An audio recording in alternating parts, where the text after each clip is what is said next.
Call it what you will, an eating plan, a lifestyle, a diet, a philosophy, but few things garner such heated debate as how to lose weight.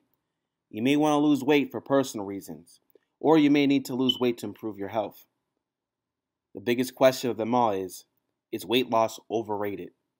My name is Jeremy Colon, and this is The Dark Side of Fitness, Episode 2. Stop me if you heard this before.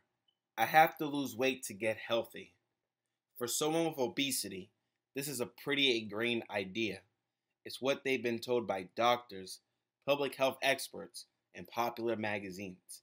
In a new scientific review, though, researchers at Arizona State University and the University of Virginia posed a counterintuitive question.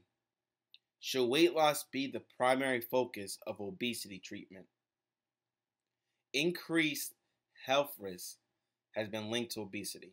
Increased health risk doesn't mean that everyone with obesity will experience health problems.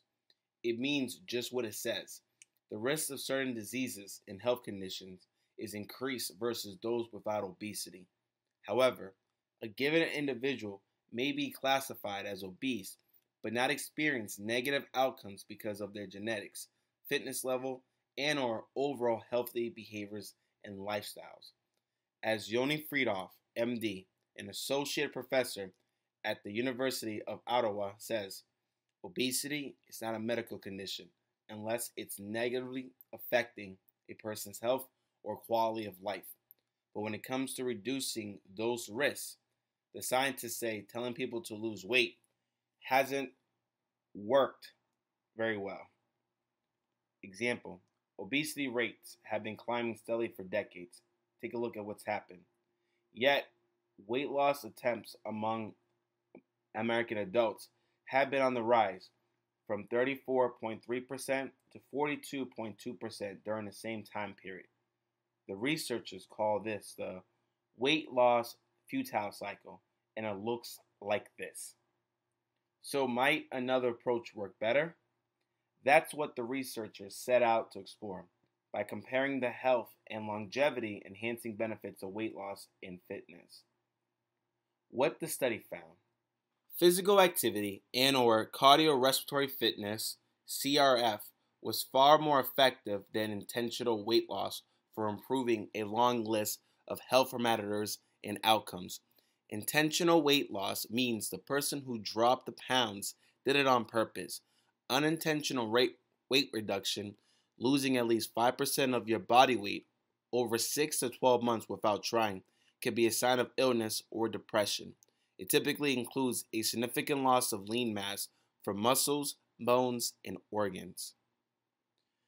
Here's a partial list of the many ways in which exercise outperforms weight loss according to researchers' review of the scientific literature.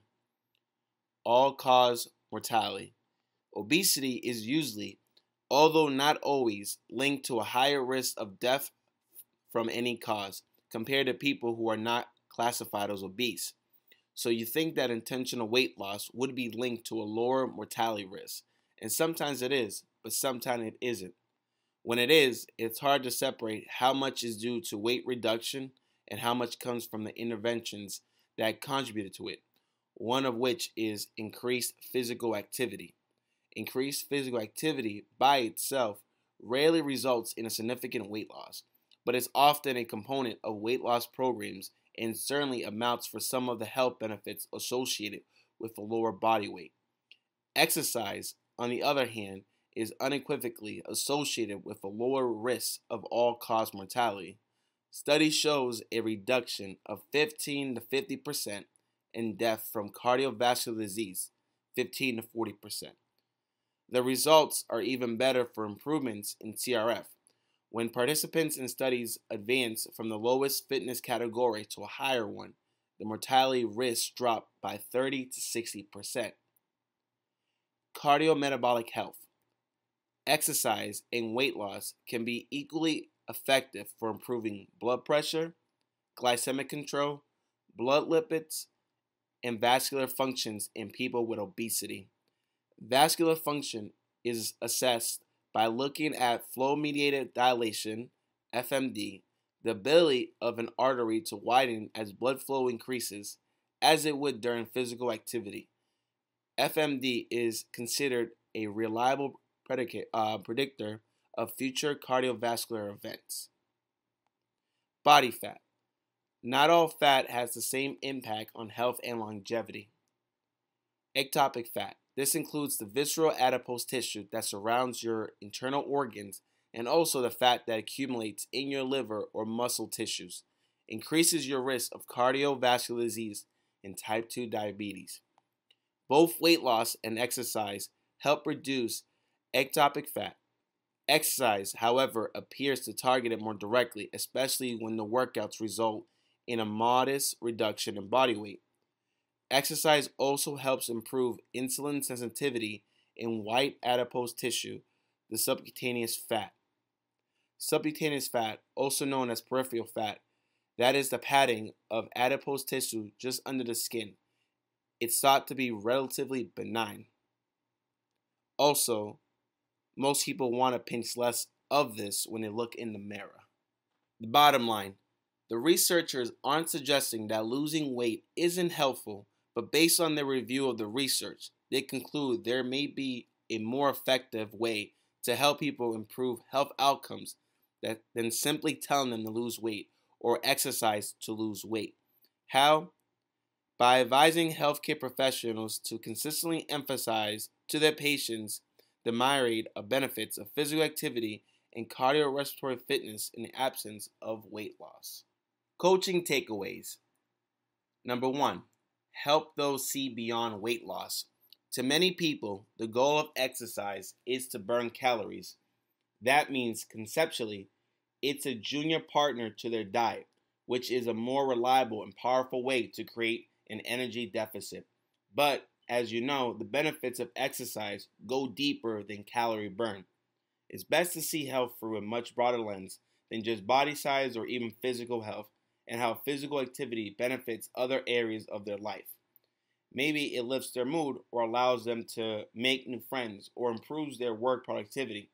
That's when they start to value exercise, even in the absence of weight loss, and as a result, regular movement or any health behavior becomes easier to sustain.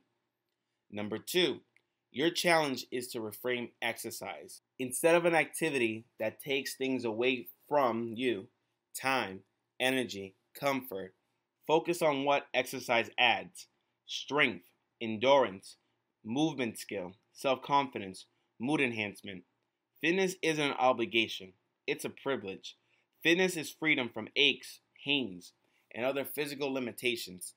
Fitness is a relief from the burden of fatigue or low self-esteem. And the best part, you don't have to wait for the payoff. Just 15 minutes of medium intensity exercise can lead to immediate improvements in mood and working behavior. Number 3, faster is better. In a recent study that included 450,000 participants, those who described their typical walking speed as brisk had a lower mortality risk than slow walkers. The survival advantage held up regardless of BMI and body fat percentages. How do you help people walk faster? Make them stronger. A study of older adults found that walking speed was closely related to relative strength. Those who had the lowest ratio of grip strength to body mass and body fat were most likely to be slow walkers. Interestingly, the participants' lean mass couldn't reliably predict who would have the slowest walking pace. Number 4, stronger is better still. Cardiorespiratory fitness, for obvious and well understood reasons, is closely related to all-cause mortality. But strength, for well understood reasons, is also strongly and independently linked to a longer life with a lower risk of cardiovascular disease. That applies to strength itself as measured by grip strength as well as resistance training.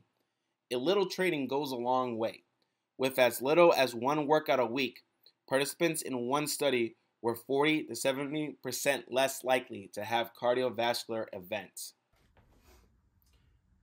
Thank you for getting this far into the video. To answer the question that the study proposed, is weight loss overrated? As a fitness professional and coach, it's never overrated, because nothing feels more exhilarating, more exciting than feeling lighter, feeling stronger. Especially for those who tend to be obese or tend to have joint issues or tend to have issues with sleeping or any everyday activity. Weight loss is just the pathway and stepping stone to just feeling better. And weight loss is opening doors to new possibilities. When we think of fitness, fitness is broken down to so many elements, from well-being to physical activity to nutrition, so on and so on. Everybody has their own philosophy on what fitness is. It's definitely subjective to those who say and follow what they do. But being lighter, being in a state where your well-being is being maximized to its fullest potential, is probably why weight loss is like so important.